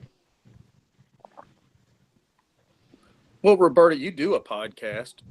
Do you feel constrained by ethics, self-imposed rules, etc.? I couldn't live with myself if I presented but I don't have an investigatory type podcast. I have a kind of critical podcast of court cases. It's a little bit different because I'm not an investigator. I'm not out doing interviews, of people involved in a case that's, I don't know. I'm not looking to exonerate people in that way, in that manner. You know what I mean? Taking people step by step through a case. It's really different, but I think the public is now expecting it from Serial, that you go and you investigate it. And in a way, a journalist investigates it is a little bit different. And what people say to a journalist is different than what they'd say under oath. And I can't remember, I think in the judge who was involved in the Serial case called cross-examination, the engine of truth. I mean, it's true. I mean, you look at the Oscar Pistorius case as a perfect example. If anybody watched him get cross-examined, and his entire story crumbled in minutes under cross-examination. And Eccles, same thing as far as his alibi. Yes, he can say, I was talking on the phone to Bob Ruff, but it falls apart under cross-examination on the stand, you know? Right. And no witnesses were presented to build the case that he was talking to anybody on the phone, except his parents who were describing conversations they supposedly were hearing in the next room, but they didn't know who he was really talking to. Are you back, William? I'm back. Yes, I am. This is a picture that we were talking about earlier of two people who made a statement to the police saying they saw Eccles in this bush taking pictures of their daughter. So this is from the case files. Not a lot of people mentioned this about the case, but this is one of the pictures that was in the West Memphis Police. Maybe both of you, Gary, can you tell the audience your books and what you've written about the West Memphis 3? And then Roberta, can you also talk about your podcast, please? Well, I originally last year, I put out 2 books. I originally intended to write 1 book, but I ended up writing 2 books. The first was Blood on Black, and the second is Where the Monsters Go. And they basically covered this case in some detail. And it was as long as it was because I wanted to cover everything.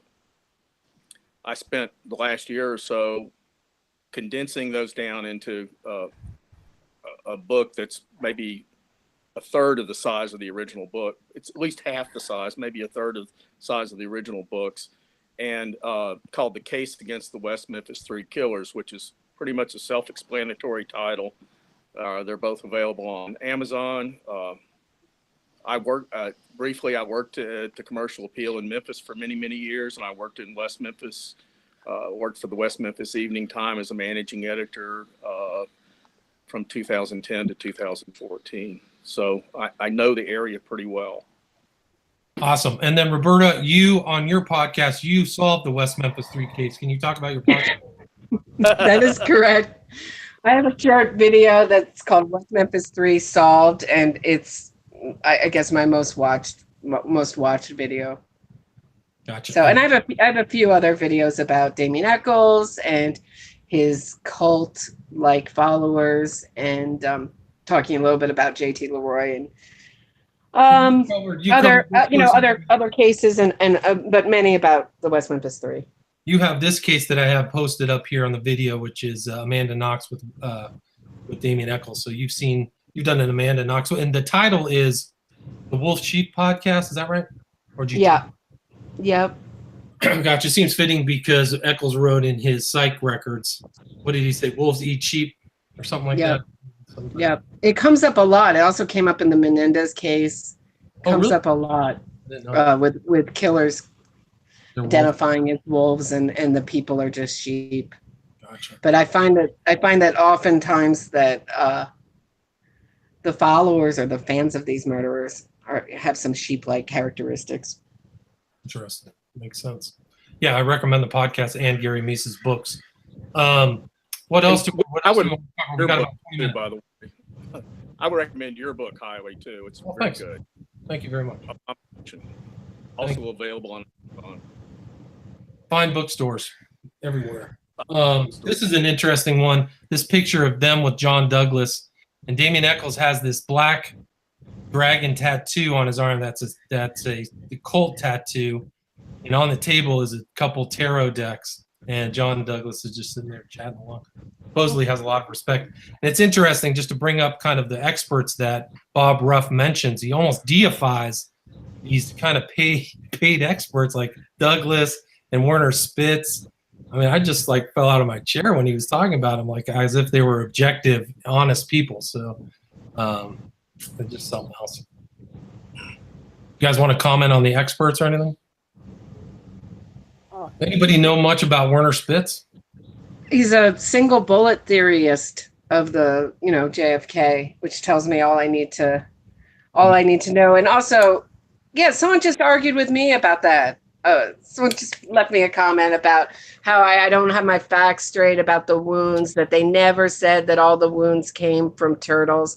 And then you cut to Werner Spitz's, his report, and it's all the wounds came from turtles, including, he's talking about, Well, they both two of the boys had severe cranial wounds, right? Which means that the pre-Neolithic snapping turtles carried sticks or something, right? I mean, right, and the bleeding, how they bled to death, and meaning that they ate them alive. I mean, it's just crazy. Crazy, right? So, I mean, that's another of the contradictions of Ruff's investigation, is that he says it's all done by turtles, but the Byers kid who, yeah, you're right. It just doesn't want. It's contradiction. It's a blatant contradiction. But then when they're wrong, it doesn't matter. Right. It's not important. Not important. Contradictions don't matter. And if I remember correctly, when Spitz made his statement in this kind of pseudo public relations thing that involved Douglas and the lawyer Reardon, I could have swore he had said that he agreed with everything that Peretti and the other guy came up with. He just had a different interpretation. Do you guys remember Spitz saying that? Because if that's the case, that means that it's even worse for Ruff's interpretation of that. If Spitz says, "Well, I think it's a different interpretation." I don't. I think that he said that. I got to go find that. One of the things he, speaking of Peretti, today he did qualify his understanding of the Peretti testimony to clarify that he understood that Peretti was basically forced into setting this possible, based on the forensic evidence, that the time of death was between 1 and some other time in the early morning. And of course, Peretti was forced into that based on these forensic parameters that he said actually just really didn't apply. But since he was forced to testify to that effect, that's what he testified to. But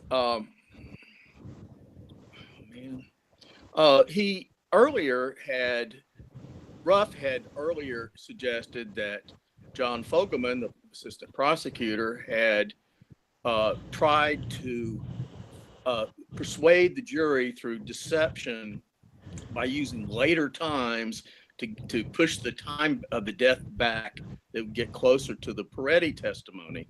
Well, if you actually look at what Fogelman actually said in his closing argument, he said that the time of death was between, I think, 6:30 and 8, more than likely, which is the same time that he'd said all along.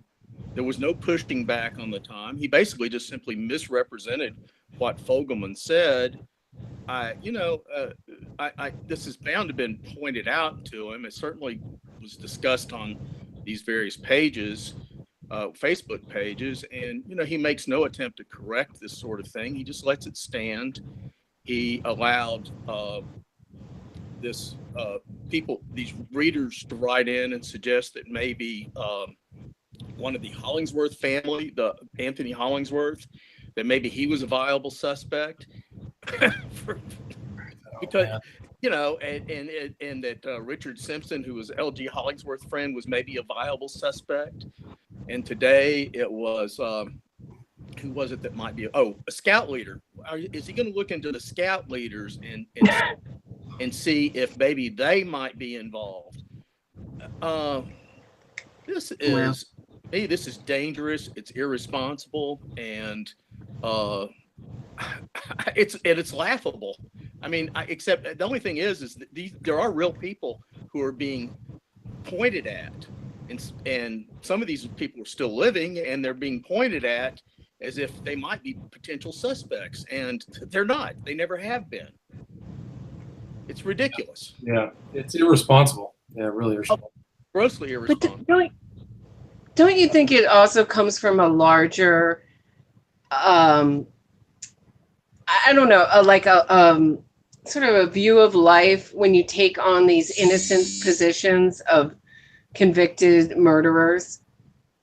People who support one murder are more likely to support another, and that even if they really are really guilty it doesn't matter so much because our justice system is so terrible and they have no respect for law enforcement or, you know what I mean? The legal system. So they put themselves in the position of a rebel, sort of a persona that goes along with these innocent type podcasts. Am I being too confusing or? No, not at all. No. It's true. I think it's actually an interesting. I bet all these people who listen to Bob Ruff think that Making of a Murder, that guy Avery's innocent, that Knox is innocent, that Adnan Syed is innocent, that Eccles is innocent, that all these people have been railroaded and they're different, and all the incriminating evidence is fake. So if Adnan Syed writes "I want to kill," or Knox is prevaricating, or Avery has his fingerprint on one of his car, on the car of the girl that was murdered, it's all a setup. It's all the cops are doing. So I think that it's scary to think that there's a significant proportion of the population that will herd together. And I do think that a lot of the people they lack the facility or capacity to engage in critical analysis where they can actually pick something up and read it themselves. And I think that once people actually start reading things associated with all those cases, they'll realize that these people are not the innocent white doves they're portrayed as. Also, a documentary is looked at as a documentary, but really these documentaries were pieces of entertainment, how to entertain, not as so much. Some documentaries really are out to inform and some are out to entertain, and it gets in a tricky, and some to do both, but this is a really tricky situation where people can't believe that they would be lied to by a documentary. True. It's true. It should be informative. I mean, I think that that's the Hollywoodization or this kind of drift from the integrity that a lot of these producers and creators are looking at the bottom line. They've got to sell product for the cost that they've spent. So they're going to create, fake narratives or create things that discrepancies or bring up interesting. And it goes back to serial. It's not just the documentaries, it's the podcast too. They've got to come up with an interesting hook to get people in. Right. There was a brief series on that's still on Netflix called Evil Genius, which was really quite interesting. And I was really taken with it, and I thought it was really well done. And then I read some stories about it, and it said that one of their inspirations was the Paradise Lost movies. And I'm thinking that movie is being used as a parody. I was kind of disappointed to hear that movie in this case is used as a paradigm for all these other cases. I mean, it is sort of the gold standard that people go back to, and it's not really a gold standard, but that is how it's viewed. This is the original documentary that really opened the doors of justice to all these poor innocent people who are being thrown into death row for no good reason except they were wearing black T-shirts and listening to my. Scary, man. It's really kind of scary. I wasn't surprised by that because I loved Evil Genius, but at the end, I don't want to spoil it, but there is an innocence, slant at the end to exonerate the bomber himself. And the investigators are like, no, there's so much evidence that they don't go into. Besides the, Jessica Hoopsick's word, right. Again, not under oath, in the middle of the night, filmed for whatever reason, to make the family happy, I guess. So, you can really, I wasn't surprised when I read that it was inspired by Paradise Lost movies, because there is that angle to it. Of we know better. We as documentarians know better than the FBI who looked into this, and the evidence that they put together. I got a question from the chat, and it's a great question. Look at all the sponsors that Bob Ruff has. He has very, reputable businesses, Omaha Steaks, etc., who he is advertising for, while doing what I believe, in my opinion, is a disingenuous treatment of the facts. I mean, what are your guys' thoughts about these sponsorships? How much money is he bringing in, and why don't they have a more critical analysis of what's going on in this whole Bob Ruff situation? Anybody want to comment on that? Well, it'll show you how little we care about victims in this country. You know, I mean, a sponsor won't attach themselves to anyone controversial, you know, but these sponsors of someone who says they're doing a podcast for the victim, but really when he's out to exonerate twice convicted triple child killers, you would think that that would someone they wouldn't want to put their name behind, but no probs. That's a really great point. Yeah, it's remarkable. There was a time I think Eccles was invited to some good thing, convention or something sponsored by FedEx, and they pulled the plug on him. I think somebody complained or things like that. There was another one where it was FedEx in Memphis. yes, that's right. I was I wrote some stories about that at the time. Okay. I was and the fact is that, you know, the news stories, there are enough people in Memphis who believe that he indeed killed these children, that that the idea that he's just this innocent guy who just was thrown into jail for no good reason just doesn't wash with them. And there was a huge backlash, and FedEx backed out of it. Yeah, I remember. That's one example of a corporate sponsor. They were perfectly willing to do it before, though. Before any of the backlash, they were perfectly willing to have him on because they just,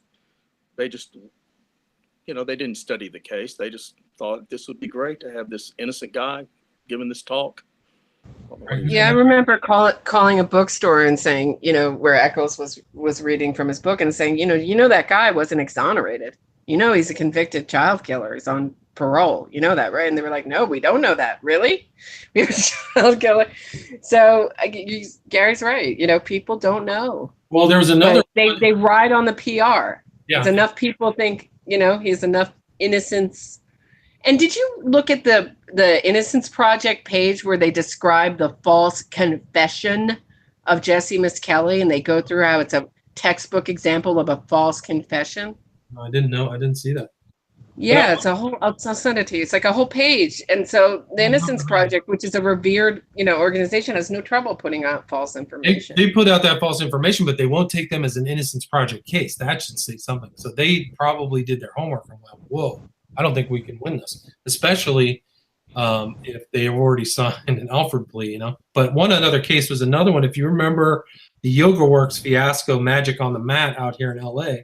I don't know if you guys remember that thing, but he was working with, you know, kind of a well-known yoga teacher. Name was Korn or something. And he was going to do Magic on the Mat thing, yoga magic. And that was another one that got canceled. Yoga Works said, whoop, this guy's convicted. And they pulled the plug on that.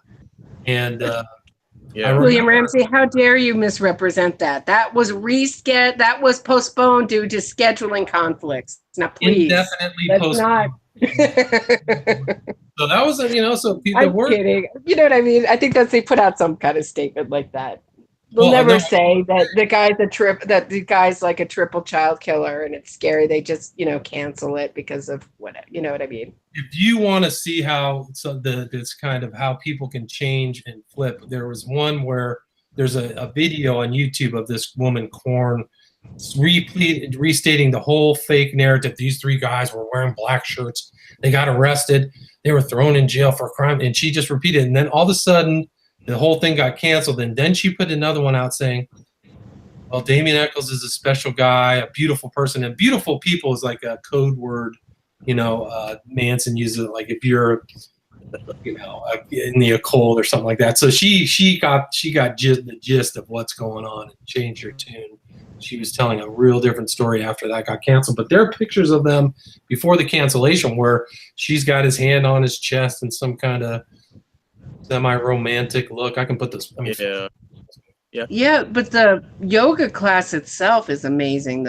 Of Damien Eccles teaching the class, sharing his great wisdom with the class while they're doing yoga. It is one of the creepiest pieces of footage I've ever seen. You know, and women. It was mostly women in a women's space, and having a child killer lead it. It really, really, it's like a killer gynecologist or something. You know? Nauseous. Speaking of the Innocence Project, though, you know, indeed, specifically DNA, I don't think it could be emphasized enough that the three killers had the opportunity to present new evidence. We're going to have the new opportunity to present new evidence to the courts and have their case reviewed and possibly get new trials. And that was within, even if they bumped it back a year or two, it was not going to be, as court cases tend to go. Maybe it wouldn't have happened that December, but they stood a very good chance of getting new trials ordered, and with some possibility, considering of things with unproven allegations of juror misconduct, which really doesn't speak to their guilt at all. But Yeah. Anyway, there was a good possibility they were going to get new trials and maybe get exonerated. And instead of that, they chose their defense team goes to the prosecution, to Scott Ellington, who was new on the job, who was not a veteran prosecutor, as I've heard him referred to at some point. He'd been an assistant prosecutor for 4 years or so, and he had offered this idea of this Alford plea just to make things easy on everybody, and honestly, it was an easy way out for them, for the state. Scott Ellington was perfectly willing to bear the criticism because he was getting criticism every day anyway. And from all the people who claimed he was these kids were innocent. These men, they're not kids. And but if they actually had good DNA evidence, why wouldn't they have taken it to the courts and shown it? And why have they not released this new evidence since? I mean, it's there. There's no law prohibiting them from sharing with the world. That if they have this exonerating evidence, I haven't seen it yet, and neither has anybody else. Right. Well, that's a great point, because this whole thing about Terry Hobbs's hair has been bandied about, but why hasn't a third party been able to take a look at that? Right? Has a third party ever confirmed that so-called hair is actually in existence? No. So, yeah. See, that's the whole thing. So this is it's just like a phantasm. It's a mirage. Where's the so-called hair and then obviously, and then they distort. They say publicly, "Oh, it's the hair of Terry Hobbs." But, so that's a very telling point. You make a great point there, Gary. But we are coming close to the end. We're at 4 minutes down, left till 6 o'clock. Do you guys want to add anything else, Gary? Go check out Gary's books on Amazon. Roberta Glass's podcast. Anything else, Gary? No, except I would encourage everybody to listen in this Sunday and hear. I would ordinarily not suggest you tune into Bob Ruff, but this Sunday, if he's actually going to have Lisa O'Brien on there, that should be a great interview. I did an interview with Lisa on her show a month or two ago, and she is very, very knowledgeable about this case. Excellent. And it should be a great interview. Thank you. What's Lisa O'Brien's podcast name? Is it? Remember? Clear and Convincing. Clear and Convincing. Check that out as well. Gary Meese, thank you so much for spending time today. Roberta, would you like to add anything? No, it's been a real pleasure. I love talking about this stuff. So yeah, so thank you guys. Thanks everybody for joining us. Hopefully you got some good information. There were 3 different question feeds on the Hangout. There's a Hangout at YouTube and Facebook, so it was hard to keep up with everything, but maybe we can do it again sometime in the future. Thank you all for being on the show. Have a good night.